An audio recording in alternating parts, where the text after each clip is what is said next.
नमस्कार। आज हम ना ज्योमेट्री यानी ज्यामिति की दुनिया में चलेंगे और एक बहुत ही मजेदार रहस्य को सुलझाएंगे। ये रहस्य जुड़ा है एक सर्कल यानी एक वृत्त और उसकी कॉर्ड्स यानी जीवाओं से। तो चलिए शुरू करते हैं। तो हम इस पहेली को सुलझाएंगे कैसे? देखिए, हम बिल्कुल स्टेप बाय स्टेप चलेंगे। सबसे पहले प्रमेय को समझेंगे और फिर एक एक कदम बढ़ाते हुए हम इसके जवाब तक पहुंच जाएंगे। ठीक है, तो सबसे पहले पहले भाग से ही शुरू करते हैं। देखते हैं कि आखिर ये थ्योरम, ये प्रमेय है क्या और ये कहता क्या है। तो इससे पहले कि हम जवाब पर कूदें, जरा एक मिनट इस सवाल पर सोचिए।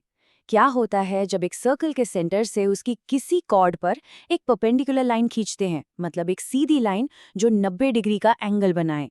सोचने से ना कॉन्सेप्ट को पकड़ना बहुत आसान हो जाता है। तो ये है वो थ्योरम, थ्योरम 9.3। ये एक नियम है जिसे हम आज प्रूव करने वाले हैं। अब ये लिखा हुआ तो थोड़ा टेक्निकल लग सकता है, पर इसका मतलब बहुत सिंपल है।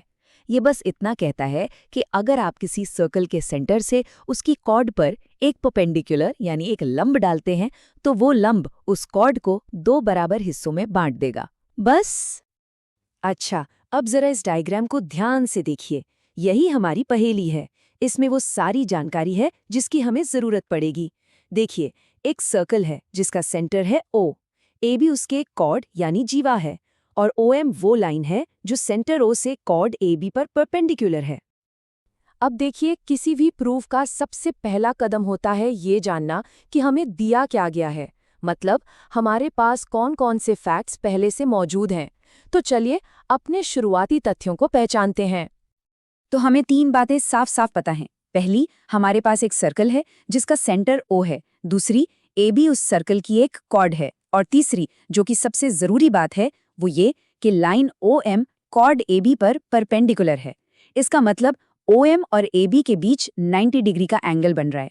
यही 3 चीजें हमारे प्रूफ की नींव हैं। तो इन दी गई बातों के आधार पर हमें साबित क्या करना है? हमारा लक्ष्य, हमारा गोल क्या है?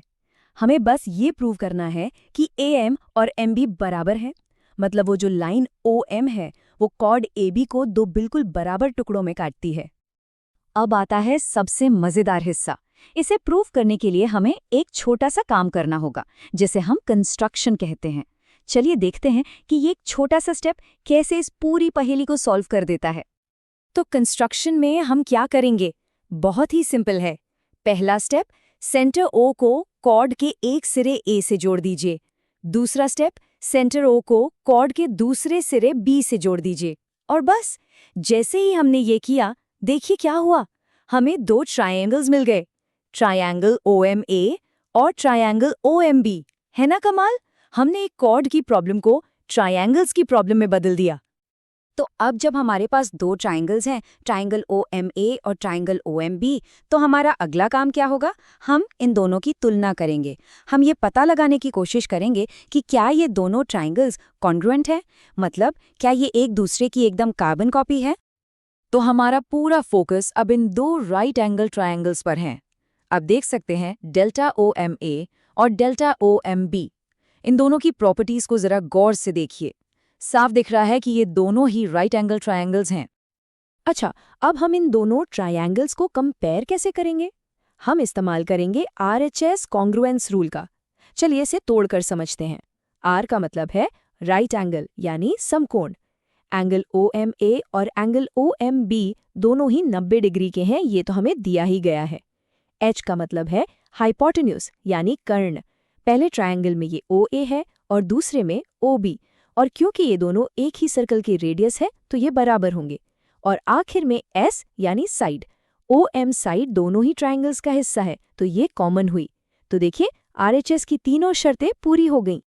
तो क्योंकि RHS रूल की सारी शर्तें पूरी हो चुकी हैं, हम पूरे कॉन्फिडेंस के साथ कह सकते हैं कि ट्रायंगल OMA और ट्रायंगल OMB कॉन्ग्रुएंट है।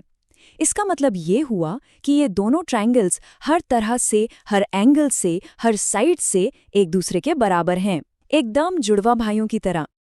तो अब हम अपने प्रूफ के बिल्कुल आखिर में आ गए हैं।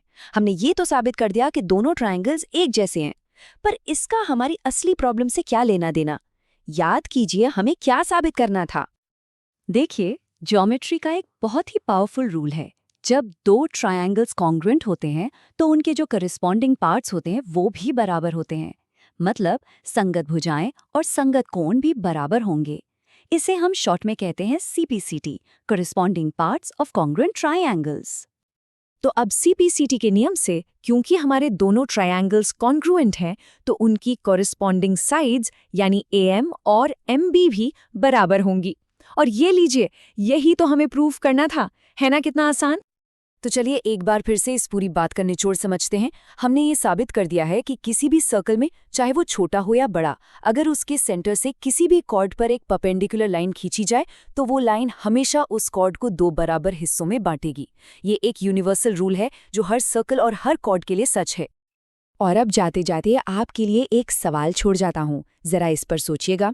अगर सेंटर से खींचा गया परपेंडिकुलर कॉर्ड को बाइसेक्ट करता है तो उस लाइन के बारे में क्या कह सकते हैं जो कॉर्ड के मिड पॉइंट को सेंटर से जोड़ती है? ये हमारे आज के थ्योरम का ठीक उल्टा है, जिसे हम कन्वर्स कहते हैं। ये आपके लिए एक बढ़िया अगला कदम हो सकता है। सोचिए इसके बारे में।